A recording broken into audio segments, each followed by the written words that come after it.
Olá, o meu cordial, fraternal, afetuoso abraço de boa tarde, na doce e gloriosa paz do nosso amado e querido Senhor e Salvador Jesus. Nesta tarde agradabilíssima de inverno, muito me apraz ter o privilégio de me dirigir ao meu precioso, querido e prezado ouvinte, para dizer-lhe sobre a gloriosa, bendita e infalível palavra do Senhor. O tema que estaremos abordando desta feita será propriedades do cedro do Líbano.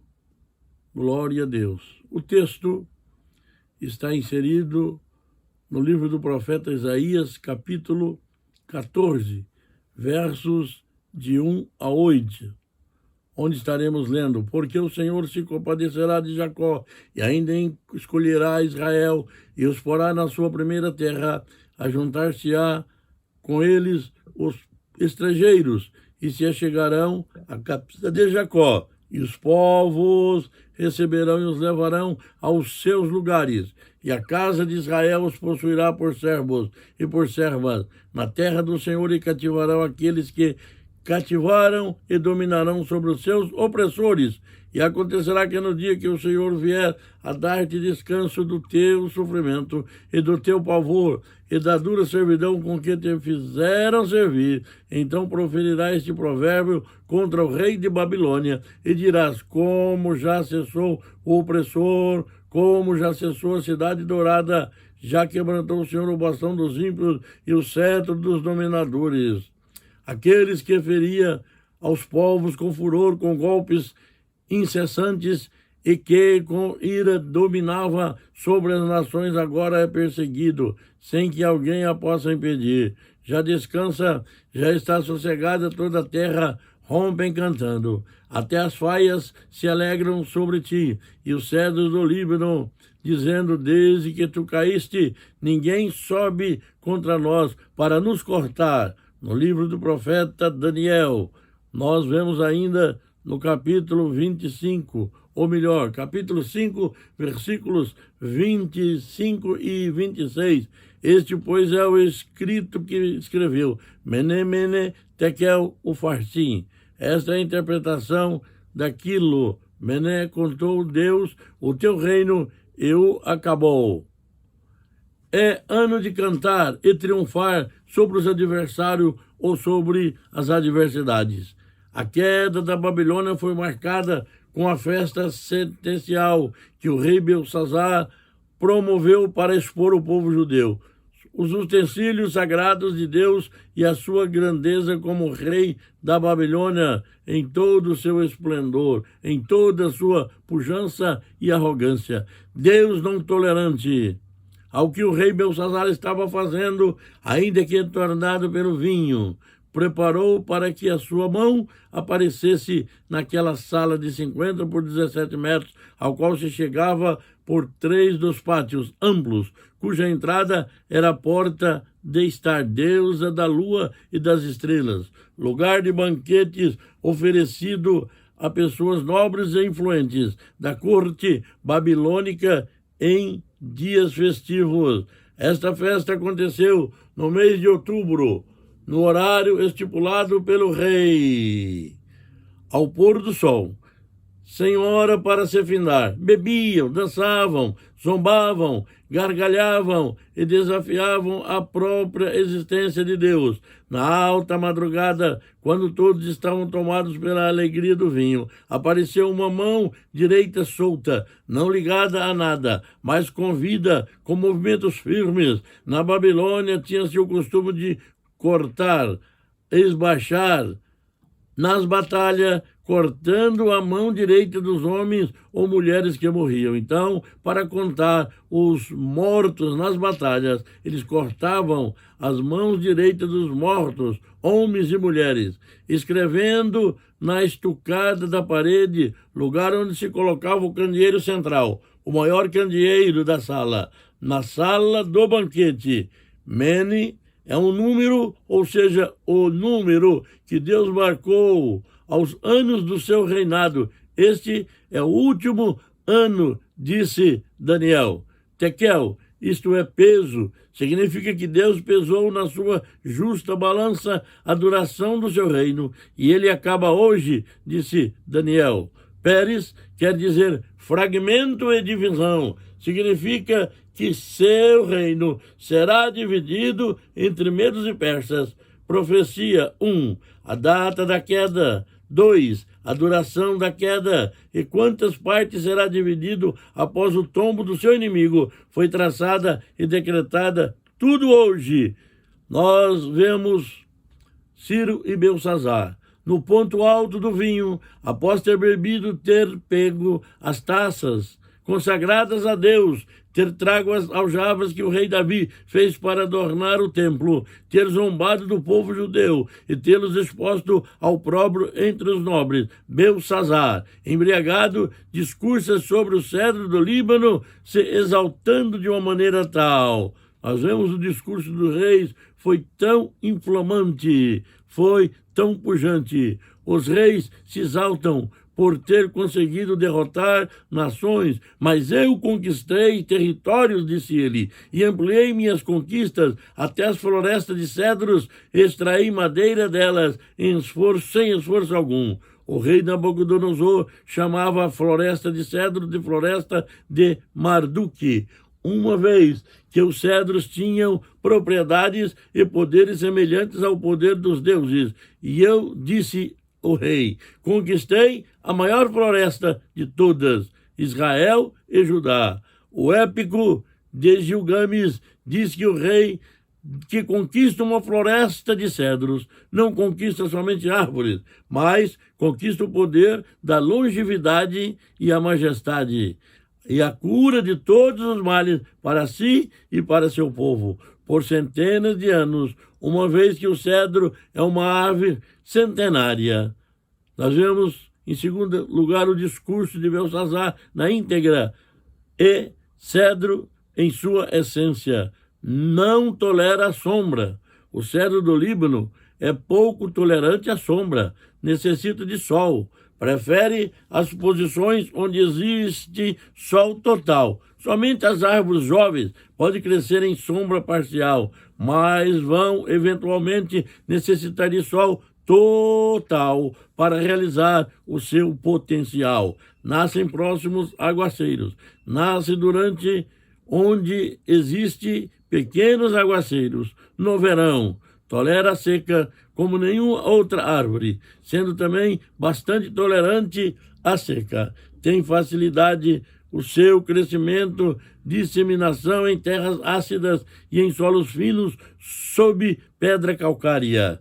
Terceira instância, utilidade e preciosidade dos cedros do Líbano. Vários reis da região, bem como de país distante, procuravam a sua madeira para as suas construções civis ou religiosas, sendo o caso mais famoso o da construção do Templo de Salomão em Jerusalém, bem como os palácios de Davi e Salomão. A árvore é, aliás, mencionada 85 vezes na Bíblia. Foi ainda utilizada frequentemente pelos romanos, gregos, assírios e babilônios.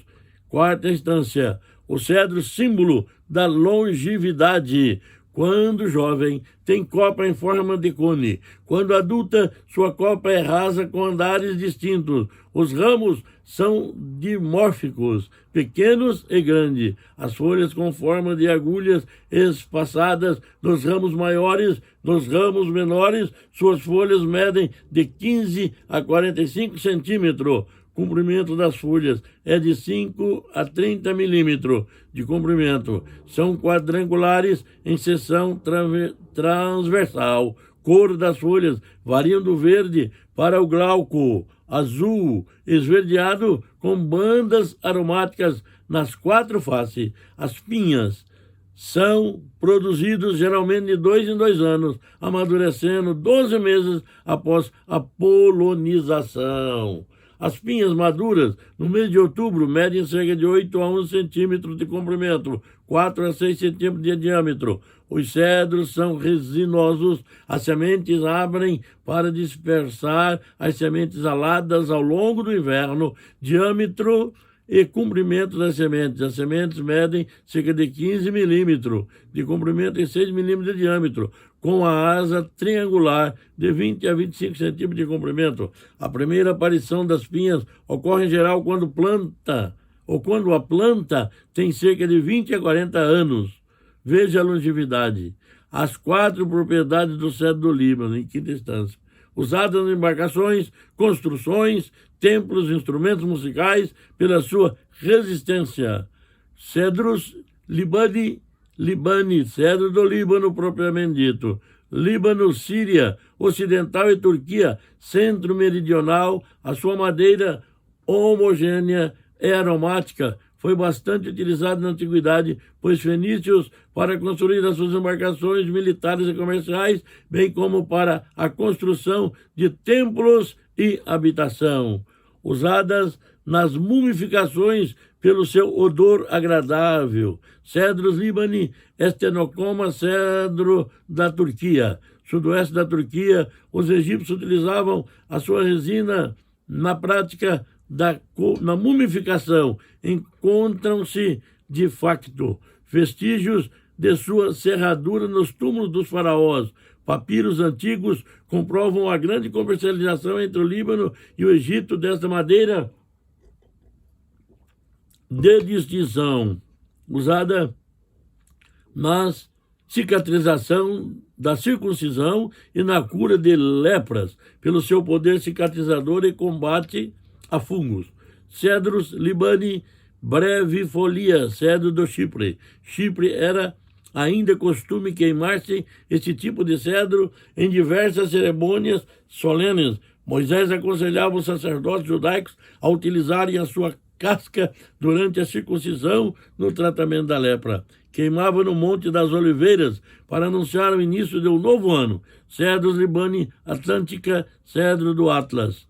Cedros Atlântica, Atlas e Rife, Marrocos e Argélia. De acordo com o Talmude, os judeus queimavam madeira de cedro do Líbano no Monte das Oliveiras para anunciar o início de um ano novo. Terminado o discurso do rei sobre o cedro do Líbano, seu símbolo e seu poder, ele tem a visão da mão de Deus escrevendo na estucada parede, próxima ao candeeiro central, como nós já falamos na sala de banquete.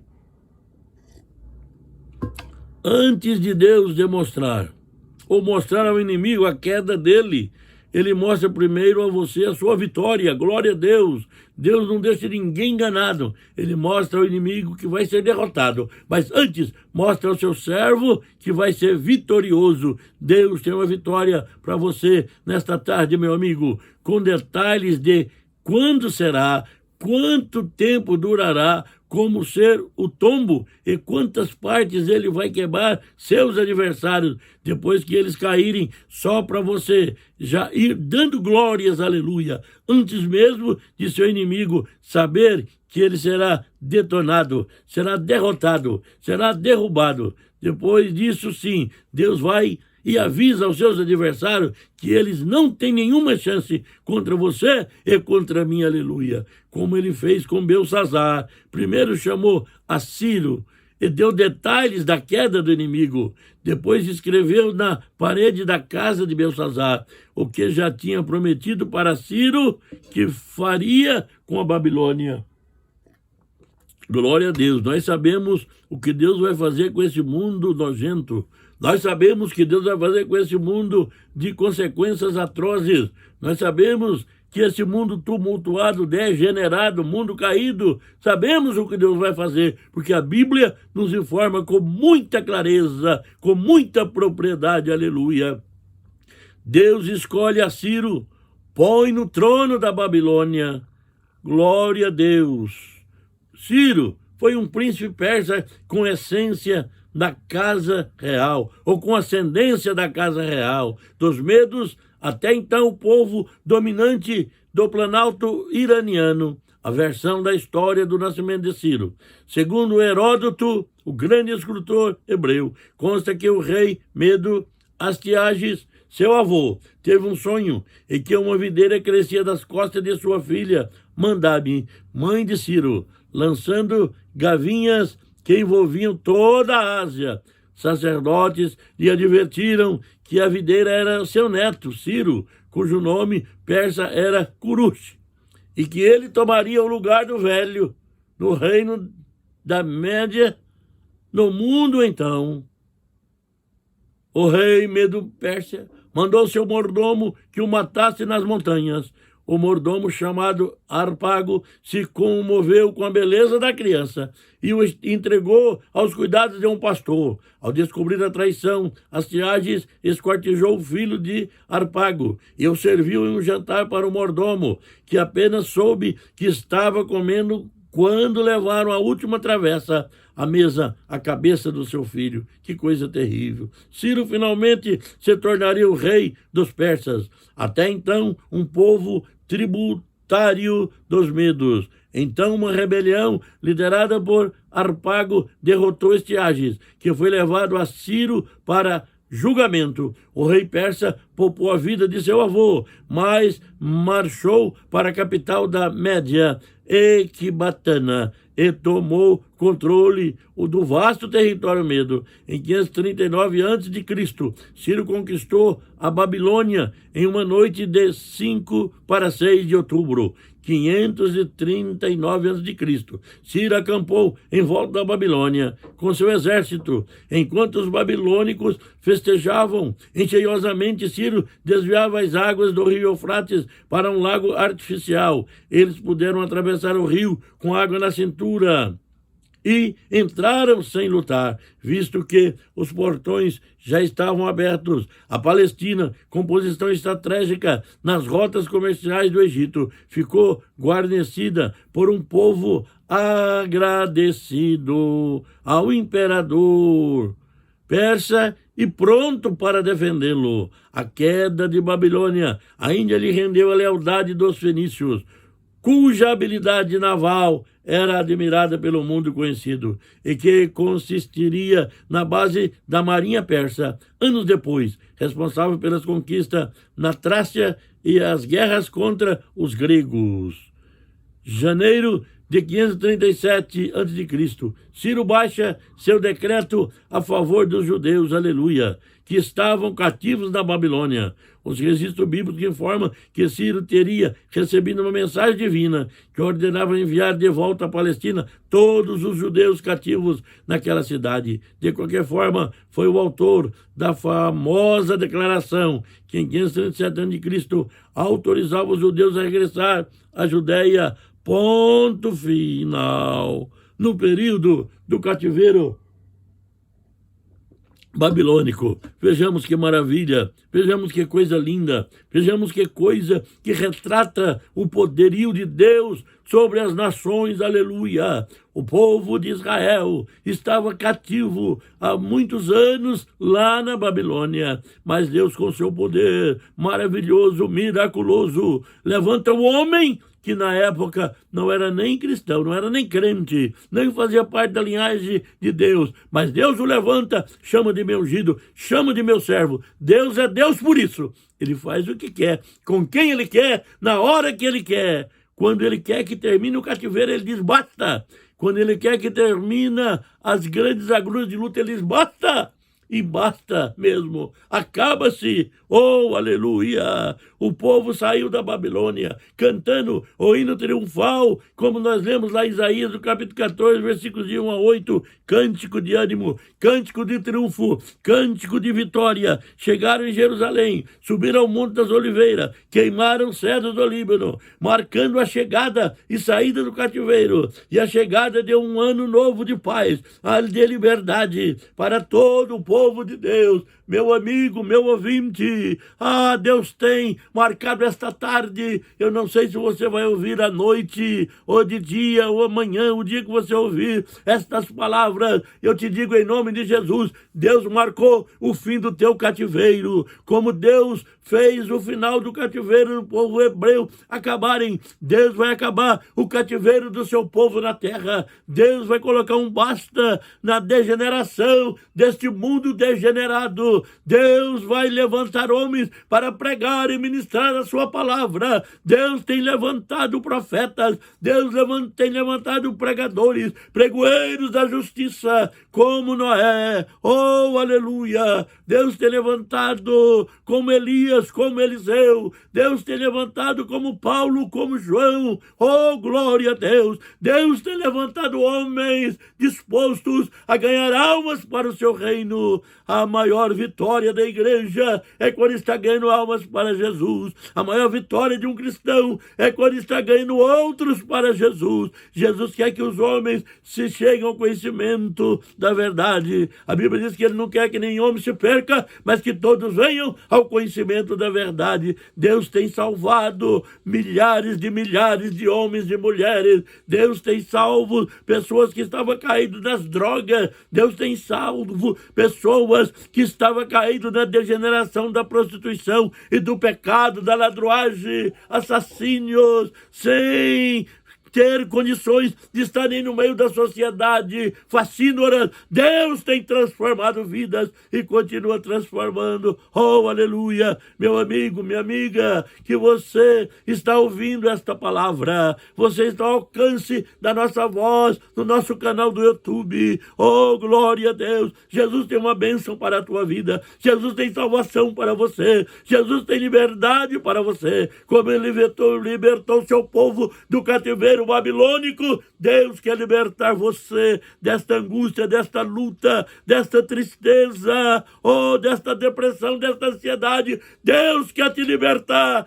Nesta tarde, neste momento que você está ouvindo estas palavras que Deus tem colocado em nosso coração. Glória a Deus. O salário do pecado é a morte, diz Paulo ensinando a igreja de Roma, no capítulo 6, versículo 23. Mas o dom gratuito de Deus é a vida eterna por Cristo Jesus, o nosso Senhor. Oh, glória a Deus. Eu sinto Jesus transformando, eu sinto Jesus libertando, eu sinto Jesus alcançando vidas que precisam da salvação. Portanto, glória a Deus, aleluia. Eu sinto a chama do Espírito queimando meu coração. Eu sinto a labareda de Deus aquecendo a minha vida. E como eles queimaram o cedro do Líbano lá no monte, glória a Deus, para marcar a vitória. O Espírito Santo está derramando fogo no teu coração para queimar a maldade, para queimar a vaidade, para queimar as estribulias do cão, para queimar toda a maledicência, para queimar toda inversão de valores, para queimar todo conceito errado, para queimar angústia, ansiedade, para queimar os planos malignos do inferno contra a tua vida. Deus está queimando, está libertando, quebrando correntes, cadeias malignas e te dá vitória com fogo da chama do Espírito Santo, que através da palavra de Deus o Senhor te alcança nesta tarde de bênção e de vitória. Ó Deus querido, ó Deus amado, ó Deus eterno, Criador de todas as coisas nos céus e da terra, é no nome do teu amado e querido majestoso Filho Jesus que estamos recebendo a autoridade do Espírito Santo para ministrar esta palavra. Abençoe o meu ouvinte, Senhor. Abençoe aqueles que estão nos dando, Senhor, o carinho, a fidalguia da audiência, que ele possa ser abençoado, que ele possa ter a tua vida mudada, que pode ser as suas vidas consertadas, que possa ter o Senhor entrando neste coração e fazendo morada nesta vida. Ó Deus, aqueles que estiverem ao alcance, eu não sei se desta tarde, ou à noite, ou amanhã, quando tiver a oportunidade de acessar o nosso canal e ouvir essas palavras que o Senhor tem colocado em nossos lábios, que sejam abençoados, que sejam prosperados, que o Senhor possa dar vitória, possa curar a enfermidade. Deus, aqueles que estão em situações difíceis, que já não têm mais esperança, nada. O judiciário não deu jeito, a medicina não deu jeito. Senhor da glória, o Senhor dá quando não tem mais jeito. Quando o homem diz não tem, sua palavra é a última que chega e diz tem jeito. Receba a vitória em nome de Jesus. Portanto, eu te abençoo, meu amigo, minha amiga. Eu abençoo em nome de Jesus aqueles que estão nos hospitais, nos UTIs, aqueles que estão nos leitos de enfermidade. Eu abençoo. Deus, eu oro agora pelo nosso presidente da República, excelentíssimo Senhor Jair Messias Bolsonaro, o vice-presidente, excelentíssimo Senhor Hamilton Mourão. Eu oro agora pelos poderes constituídos, Senhor, judiciário, Pai, executivo e também o legislativo em todas as instâncias. Vá quebrando barreira, que é trevas, vá destruindo barreira, vá dando vitória aos teus filhos. Eu oro agora por todas as famílias da terra, na minha família, da família do nosso pastor José Wellington Bezerra da Costa, presidente da CGDB, Ministério do Belém e Confradesp, na família do nosso vice-presidente, pastor José Wellington Costa Júnior, presidente da CGDB e vice-presidente do nosso ministério, nas famílias desses ilustres, Senhor, destes preclaro, Senhor, homem de Deus. Eu oro pelas famílias, pela minha família, pelas famílias da terra, famílias do Brasil, famílias do planeta, e ministro a bênção em nome de Jesus Cristo, que vive e reina para sempre, o nosso Senhor. Amém. Meu amigo, minha amiga, que Deus te abençoe, que Deus possa te usar, que Deus possa te fazer prosperar, possa te levantar desse lugar difícil e possa ministrar cada dia mais a bênção na tua vida. Eu agradeço o carinho, a fidalguia de nos ouvir, da sua audiência, que o Deus possa te abençoar através desta palavra. Não esqueça de se inscrever no nosso canal e nem tampouco de deixar o like e comentar se você gostou, pois será bênção para a sua vida. E você estará nos ajudando a levar a palavra de Deus um pouquinho mais adiante. Portanto, meu abraço, meu carinho, aqui o meu ósculo santo a você, que Deus te abençoe. Aqui é o seu amigo, pastor José Fernandes Filho, membro da nossa Convenção Geral, já emérito por ela, emérito pela nossa Confradesp, capelão pela MHI e seu amigo intercessor, intercedendo sempre por suas vidas. Deus abençoe, te dê uma tarde de bênção, de vitória, de ânimo e de triunfo. Em nome de Jesus Cristo. Amém.